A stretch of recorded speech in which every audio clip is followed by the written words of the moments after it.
ನಮಸ್ತೆ. 14/6/2026 ಭಾನುವಾರ ದಿನ. ಇವತ್ತಿನ ವಿಶೇಷವಾಗಿ ಏನಿದೆ ಅಂತಂದ್ರೆ, ಚತುರ್ದಶಿ ಅನ್ನುವ ಅಮಾವಾಸ್ಯೆಯ ಹಿಂದಿನ ದಿನ ಬೆಳಿಗ್ಗೆ 5:53ರಿಂದ 12:19 ಮಧ್ಯಾಹ್ನದವರೆಗಿದೆ. ಆ ನಂತರ ಇವತ್ತು ಅಮಾವಾಸ್ಯೆ ಸ್ಟಾರ್ಟ್ ಆಗಿಬಿಡ್ತದೆ.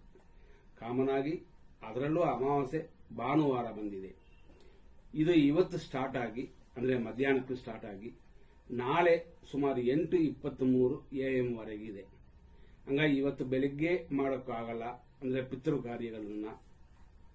ಆದ್ದರಿಂದಾಗಿ ನಾಳೆ ಬೆಳಿಗ್ಗೆ ಅಂದ್ರೆ 8:15 ಒಳಗಡೆ ಮಾಡ್ಕೊಳ್ಳಿ. ಯಾಕೆಂತಂದ್ರೆ ಅಷ್ಟ ಆದ ಮೇಲೆ ಅಮಾವಾಸ್ಯೆ ಮುಗಿದು ಪ್ರಥಮ ಸ್ಟಾರ್ಟ್ ಆಗುತ್ತದೆ.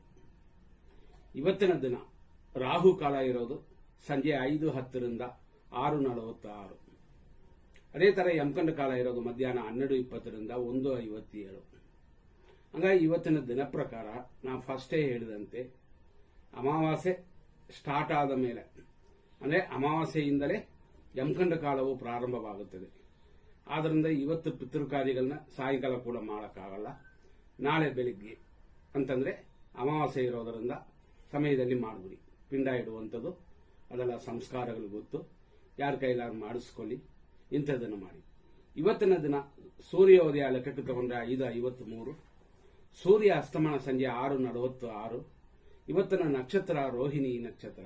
ಅಮಾವಾಸ್ಯೆಯ ಜೊತೆ ರೋಹಿಣಿ ನಕ್ಷತ್ರ ಬರುತ್ತದೆ. ರೋಹಿಣಿ ನಕ್ಷತ್ರ 5:53ರಿಂದ ರಾತ್ರಿ 10:14ವರೆಗಿದೆ. ರೋಹಿಣಿ ನಕ್ಷತ್ರ ಇರುವ ಸಮಯದವರೆಗೂ ಇವತ್ತಿನ ಯೋಗ ಏನು ಅಂತಂದ್ರೆ ಕಾರ್ಯಸಿದ್ಧಿ ಮತ್ತು ಸೌಭಾಗ್ಯ ಯೋಗವಿದೆ.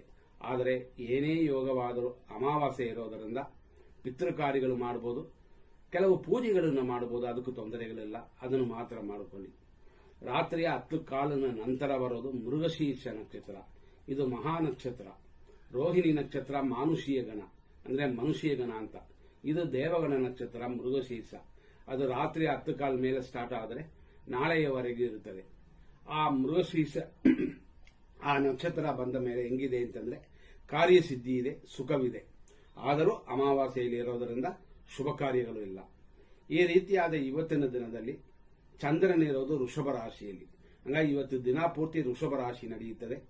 ಇದರಲ್ಲಿ ವೃಷಭ ರಾಶಿಯಲ್ಲಿ ಎಲ್ಲಾ ನಕ್ಷತ್ರಗಳಲ್ಲೂ ವಿಶೇಷವಾಗಿ ಕೃತಿಕಾ ನಕ್ಷತ್ರ 2, 3, 4ನೇ ಪಾದಗಳು, ರೋಹಿಣಿ ನಕ್ಷತ್ರ 4 ಪಾದಗಳು, ಮೃಗಶೀರ್ಷ ನಕ್ಷತ್ರದ 2 ಪಾದಗಳು ಬರುತ್ತದೆ. ಇದರಲ್ಲಿ ಇವತ್ತು ನಾವು ಫಸ್ಟೇ ಹೇಳಿದಂತೆ ರೋಹಿಣಿ ನಕ್ಷತ್ರ 1ನೇ ಪಾದ 5:53ರಿಂದ 6:32ವರೆಗೂ. ಆ ನಂತರ ಬರೋದು 11:46ವರೆಗೂ ರೋಹಿಣಿ ನಕ್ಷತ್ರ 2ನೇ ಪಾದ. 11:46ನ ಮೇಲೆ ಸಂಜೆ 5 ಗಂಟೆವರೆಗೂ ರೋಹಿಣಿ ನಕ್ಷತ್ರ 3ನೇ ಪಾದವಿದೆ. ಸಂಜೆ 5ರಿಂದ ರಾತ್ರಿ 10:13ವರೆಗೂ ರೋಹಿಣಿ ನಕ್ಷತ್ರದ 4ನೇ ಪಾದ. ಇಷ್ಟಕ್ಕೆ ರೋಹಿಣಿ ನಕ್ಷತ್ರವೇ ಮುಗಿತದೆ. ಆನಂತರ ಮೃಗಶೀರ್ಷ ನಕ್ಷತ್ರ ಪ್ರಾರಂಭವಾಗುತ್ತದೆ.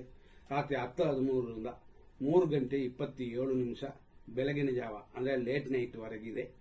ಆ ನಂತರ ಬರೋದು ಮೃಗಶೀರ್ಷ ನಕ್ಷತ್ರದಲ್ಲಿ 2ನೇ ಪಾದ. ಕಂಟಿನ್ಯೂ ಆಗಿ ನಾಳೆಯವರೆಗಿರುತ್ತದೆ. ಇವತ್ತಿನ ಮಟ್ಟ ಮಧ್ಯಾಹ್ನ 12:20. ಅದೇ ಈ ಸಮಯದಲ್ಲೇ ಕರೆಕ್ಟ್ ಆಗಿ ನಮಗೆ ಏನೋ ಒಂದು ಸ್ಟಾರ್ಟ್ ಆಗುತ್ತೆ ಅಂತಂದ್ರೆ ಅಮಾವಾಸ್ಯೆ ಸ್ಟಾರ್ಟ್ ಆಗುತ್ತದೆ. ಅದೇ ಸಮಯದಲ್ಲಿ ನಕ್ಷತ್ರವೂ ಕೂಡ ಆ ರೀತಿಯಾಗಿರುತ್ತದೆ. ಹಂಗಾಗಿ ಅಮಾವಾಸ್ಯೆ ಇರೋದರಿಂದ ಈ ಸಮಯ ಮಟ್ಟ ಮಧ್ಯಾಹ್ನ ಅನ್ನೋದು ಸ್ವಲ್ಪ ಡೇಂಜರ್ ಅಂತ ಇರುತ್ತದೆ. ಇದೆಲ್ಲ ಆ ಕಾಲದಿಂದ ಬಂದಿರೋದು ವೇದಿಕ ಅಸ್ಟ್ರಾಲಜಿ ಪ್ರಕಾರ. ಇವತ್ತಿನ ಬೇರೆ ಬೇರೆ ವಿಷಯಗಳನ್ನ ನೋಡೋಣ. ನಾವು ಹೇಳಿದಂತೆ ರಾಹುಕಾಲ 5:10ರಿಂದ ಸ್ಟಾರ್ಟ್ ಆಗುತ್ತೆ ಅಂತಂದ್ರೆ ಯಮಕಂಡ ಕಾಲ ಮಧ್ಯಾಹ್ನ 12:20ಕ್ಕೆ.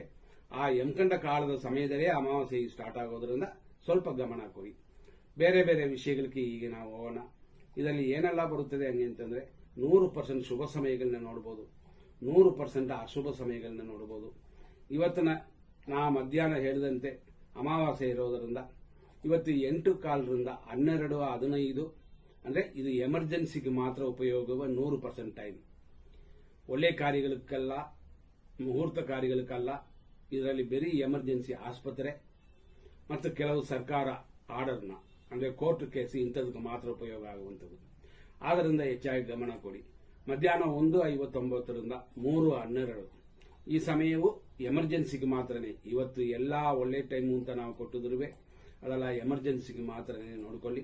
ಅದಾದ ಮೇಲೆ ಸಂಜೆ 4:40ರಿಂದ ಸಂಜೆ 5:01ವರೆಗೂ ಒಂದು ಸಮಯ ಅದೇ ತರ ಸಂಜೆ 6:48 ಮೇಲೆ 10-12ವರೆಗೂ ಒಂದು ಸಮಯ. ಇದಾದ ಮೇಲೆ ರಾತ್ರಿ 12:22 2 ಗಂಟೆ 5 ನಿಮಿಷ ಅಂದ್ರೆ ಲೇಟ್ ನೈಟ್ ವರೆಗೆ ಇದೊಂದು ಟೈಮ್. ಬೆಳಗಿನ ಜಾವ ಅಂತ ಹೋದ್ರೆ 4:32 ಆದರೂ ಇನ್ನೂ ಅಮಾವಾಸ್ಯೆ ಇರುತ್ತದೆ. ಯಾಕಂದ್ರೆ ನಾವು ಫಸ್ಟೇ ಹೇಳಿದಂತೆ ನಾಳೆ ಬೆಳಿಗ್ಗೆವರೆಗೂ ಅಮಾವಾಸ್ಯೆ ಇರುತ್ತದೆ. ಬೆಳಿಗ್ಗೆ ಅಂದರೆ ಏನರ್ಥ ಅಂತಂದ್ರೆ ಸುಮಾರು 8:23 ಬೆಳಿಗ್ಗೆ AM ವರೆಗೂ ನಾಳೆ ಇರುತ್ತದೆ.